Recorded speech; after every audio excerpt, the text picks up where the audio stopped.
இப்போ என்ன விஷயம் சொல்லப்படுதுன்னா, இத்தனை நாள் அமைதியாக இருந்த தமிழக ஆளுநர் RN ரவி இப்போ தமிழக அரசை விமர்சிக்கிறாரு.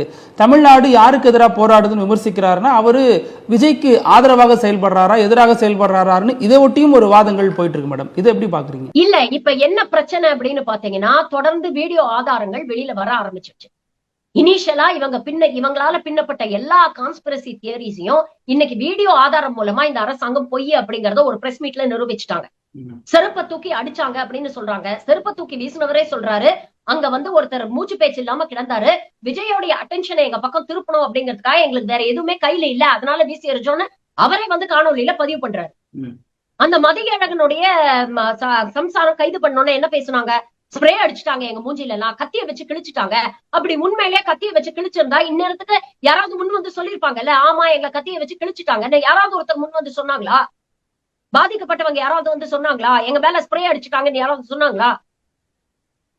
அப்போ இதுல எந்த அளவுக்கு வந்து பாஜக தரப்பும் மீடியாவும் சேர்ந்து விஜய காப்பாத்த முயற்சி பண்ணுது அப்படிங்கறத பாருங்க.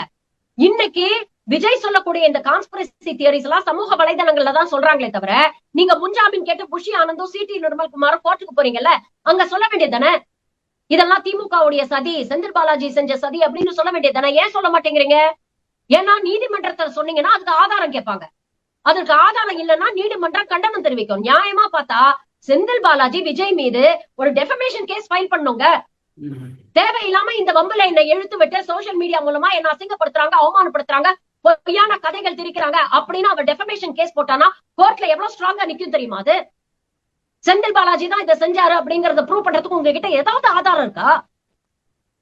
அப்ப உங்க அரசியல் காழ்ப்புணர்ச்சிக்காக நீங்க ரெஸ்பான்சிபிலிட்டில இருந்து எஸ்கேப் ஆகணும் அப்படிங்கிறதுக்காக எமன் தலைமையில இதை கட்டலாம் அப்படின்னு தானே தெரியுறீங்க. இந்த கட்சி எவ்வளவு கேவலமா இயங்குது அப்படிங்கறத பாருங்க. விஜய் வந்து பேசுறாரு. விஜய் என்ன சொல்றாரு? உங்களுக்கு என் மேல ஏதாவது கோபம் இருந்ததுன்னா சிஎம் சார் என்ன வந்து கைது பண்ணுங்க, நான் வீட்டுல தான் இருக்கேன், ஆபீஸ்ல தான் இருப்பேன், என் கட்சிக்காரர்கள் மீது என் ஆதரவாளர்கள் மீது கைய வைக்காதீங்க அப்படின்னு விஜய் பேசுறாரு. ஆனா புஷி ஆனந்த் கோர்ட்ல என்ன சொல்றாரு? இதுக்கு எல்லாம் காரணம் மதியழகன் தான், எல்லா தப்பும் அவர் மேலதான், என் மேல எந்த தப்பும் இல்ல, அவரை தான் அரெஸ்ட் பண்ணிட்டீங்களே, என்ன விட்டுடுங்க அப்படின்னு சொல்றாரு. அப்ப என்ன விதமான செய்திய நீங்க உங்க தொண்டர்களுக்கோ உங்க நிர்வாகிகளுக்கோ கடத்துறீங்க? நாளைக்கு ஏதாவது பிரச்சனைன்னு வந்துச்சுன்னா நாங்க கை கழுவி விட்டுருவோம்ப்பா. இன்னைக்கு அந்த கட்சியை பேரலைஸ் ஆகி நிக்குது பாத்தீங்களா? விஜய் வந்து அந்த வீடியோ வெளியிட்ட பிறகு இன்னும் ஒரு 3 நாள், எனக்கு சம்பவம் நடந்து 10 நாள் ஆயிடுச்சு. அதுக்கப்புறம் அவர் தரப்புல இருந்து ஏதாவது ஒரு செய்தி வந்ததா? ஏதாவது ஒரு நடவடிக்கை எடுத்தீங்களா? இன்னைக்கு ஒரு கண்ணீர் அஞ்சலி போஸ்டர் ஒட்டுறதுக்கு 10 நாள் ஆகுது உங்களுக்கு.